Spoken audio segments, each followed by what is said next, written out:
여러분 안녕하세요. 찾아가는 새벽기도 시카고 예수사랑교회 조선영 목사입니다. 오늘도 변함없는 주님의 은혜와 평강이 저와 여러분의 삶의 종일 풍성하기를 기도합니다. 오늘 말씀은 예레미야 12장 1절에서 4절까지 말씀입니다. 제가 읽어드리지요. 여호와여, 내가 주와 변론할 때에는 주께서 의로우시니이다. 그러나 내가 주께 질문하옵나니 악한 자의 길이 형통하며 반역한 자가 다 평안함은 무슨 까닭이니이까. 주께서 그들을 심으심으로 그들이 뿌리가 박히고 장성하여 열매를 맺었거늘 그들의 입은 주께 가까우나 그들의 마음은 머니이다. 여호와여, 주께서 나를 아시고 나를 보시며 내 마음이 주를 향하여 어떠함을 감찰하시오니 양을 잡으려고 끌어냄과 같이 그들을 끌어내시되 죽일 날을 위하여 그들을 구별하옵소서.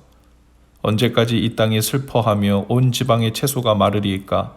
짐승과 새들도 멸절하게 되었사오니 이는 이 땅 주민이 악하여 스스로 말하기를 그가 우리의 나중 일을 보지 못하리라 함이니이다. 아멘. 예레미야는 주님께 기도 중에 질문합니다. 예레미야는 언제나 오르신 주님께 마치 공정하지 않아 보이는 한 가지 문제를 여쭙고 있죠. 1절과 2절을 메시지 성경 버전으로 읽어보겠습니다. 오 하나님, 주님은 의로우신 분, 모든 일을 바로잡으시는 분이십니다. 이에 대해서는 이의가 없습니다. 그런데 제게 질문이 있습니다. 어째서 나쁜 인간들이 잘 되고 사기꾼들이 성공하여 잘 사는 것입니까? 주께서 그들을 심으셨고 그들은 뿌리를 잘 내렸습니다. 그들은 번창했고 열매를 많이 맺었습니다. 그들은 마치 주님이 오랜 친구나 되는 듯 떠들지만 실은 주님에 대해 아무 관심도 없는 자들입니다. 그런데 주님은 저에 대해서는 속속들이 꿰뚫어 보십니다. 저만은 무엇 하나도 그냥 넘어가시지 않습니다. 그들이 자신의 삶에 대해 대가를 치르게 해 주십시오. 예레미야의 이 기도, 이 질문이 오늘날 많은 그리스도인들의 질문이기도 하지요. 더욱이 열심을 내고 힘을 다해 주님 뜻에 순종해 보려고 애쓰는 사람일수록 더욱 이러한 마음이 들 것입니다. 하나님께서는 마치 아무렇게도 자신을 위해 사는 사람들이 잘 되는 것을 모른 채 주시는 것 같고 도리어 하나님의 말씀을 따라 살려고 애쓰는 나에게는 더 엄한 분으로 느껴지는 경우가 있죠. 불공평하다고 느끼는 겁니다. 어찌하여 악인들이 형통하며 배신자들이 모두 잘 되기만 하냐는 것이죠. 악인들의 형통 문제는 시편에 반복되는 질문이자 외침입니다. 사실 악인들이 형통한 것처럼 보일 때가 있지요. 실제로 지금 예레미야의 눈에 형통하고 있는 것 같은 악인은 두 종류의 악인이에요. 하나는 예레미야를 핍박하는 자들, 그들이 형통해 보이는 것이고, 또 하나는 하나님을 믿지 않는 이방의 제국 바벨론이 형통해 보이는 겁니다. 하나님을 알지도 못하는 바벨론이 최광대국이 되어 하나님의 백성을 위협하고 있기 때문이죠. 그러나 이것은 우리의 짧은 생각입니다. 공평한가 불공평한가를 바로 정하려면 먼저 공평성을 가늠할 범위를 잘 정해야 하죠. 범위와 배경이 다르면 답도 자연히 달라지게 마련이죠. 단지 이 세상에서의 형통이 우리 생의 전부라면 그런 배경과 시간적 범위 내에서 공평성을 따질 때 당연히 이 땅을 사는 동안 잘 먹고 잘 사는 것 같은 악인들에 대해 불공평하다고 느끼는 것이 당연하죠. 그렇게 판단이 옳을 것입니다. 그러나 기준이 달라지면 이야기가 달라지죠. 그들의 겉모습만 보면 형통하게 보일 수 있어요. 하지만 죽은 후에 하나님 나라까지 확장된 인생을 보면 그것이 형통한 것이 아닙니다. 또 그들의 내면의 모습까지 진정한 만족과 행복이 있는가 하고 보면 그것 또한 형통이라고 볼 수 없죠. 예레미야는 악인들의 속마음이 죄악된 것을 알고 있었어요. 그들은 말로만 주님과 가까울 뿐 속으로는 주님과 멀리 떨어져 있었습니다. 바리새인과 같은 위선자들이었지요.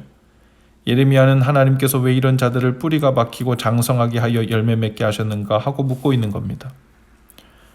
예수님을 십자가에 죽게 한 자들이 더욱 이 땅에서 번성해 보이고 형통해 보였습니다.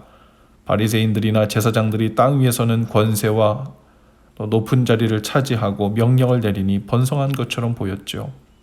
또 한때는 로마의 세력이 번성하여 예수님 당시에 나라를 잃었던 유대인들은 생각하기를 어떻게 이렇게 하나님은 불공평하실 수 있을까 하고 생각했을 것입니다. 그러나 그것은 영원한 역사 속에서 보지 않았기 때문이었죠. 지금은 로마도 사라지고 권세를 누리던 자들도 이 땅에서 누린 잠깐 시간과는 비교할 수 없는 영원한 시간에 이미 다른 장소에 가 있을지 모르죠. 그러나 패배한 것 같았던 그 예수님의 나라는 지금도 영원히 확장되고 번성하고 있습니다. 오늘 우리 마음에 드는 예레미야와 같은 마음이 우리 마음속에 들었다면 우리의 눈을 열어 하늘의 영원한 것을 보는 눈이 열려지게 되기를 바랍니다.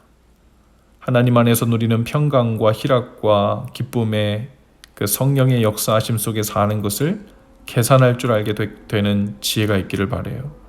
고난과 절망과 낙심 앞에서 엎드러지지 않고 주님을 소망하며 살게 하시는 능력의 주님을 계산에 넣을 수 있게 되기를 바랍니다.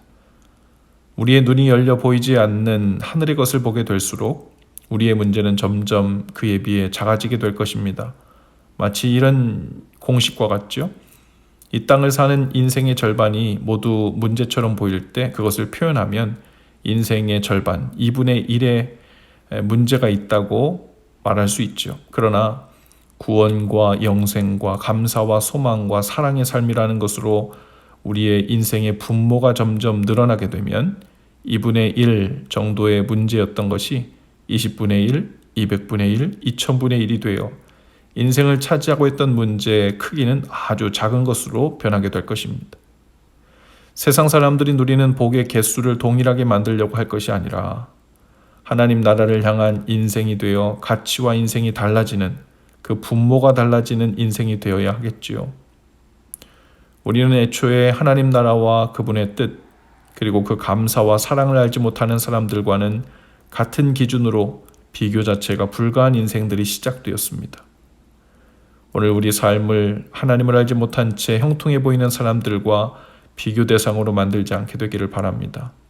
우리는 고작 땅의 경쟁에서 조금 앞서 보려고 부름받은 사람들이 아닙니다. 우리는 영원의 수준에 연결되어 있죠. 오직 완전하신 하나님의 섭리 안에서 모든 불안 요소도 약하고 부족한 부분들도 합력하여 선을 이루시는 하나님 앞에서 땅의 것하고는 비교 불가능한 완전히 새로운 존재로 살고 있음을 믿으시기 바랍니다. 우리의 가진 것과 존재감이 아무리 작아도 거기에 하나님께서 주신 무한대가 영생으로 곱하여지면 우리는 오늘 그 비교 불가능한 영생을 살게 되는 것이죠. 요한복음 17장 3절에 영생은 곧 유일하신 참 하나님과 그가 보내신 자 예수 그리스도를 아는 것이니이다 라고 했어요. 땅의 것을 비교하는 마음을 내려놓고 하나님을 알고 예수님을 알아 그 인격적 관계 안에서 하루를 영원처럼 사는 일이 오늘도 우리 삶 가운데 더욱 풍성하게 경험될 수 있기를 주님의 이름으로 축복합니다. 기도합시다. 주님, 저희로 공평하시고 정의로우신 하나님의 계산을 신뢰하며 살게 하옵소서. 우리는 더 이상 땅의 기준에서 공평을 계산하는 자리를 떠나 있음을 알게 하시고 이미 자격 없는 우리는 은혜로 용납해 주신 하나님의 그 은혜의 불공평에서 다시 시작된 인생임을 알게 하옵소서. 오늘도 예수님과 동행하면서 그 영생을 사는 날 되게 하옵소서. 예수님 이름으로 기도합니다. 아멘. 여러분 오늘도 예수 사랑으로 화이팅입니다. 내일 아침에 다시 찾아뵙지요.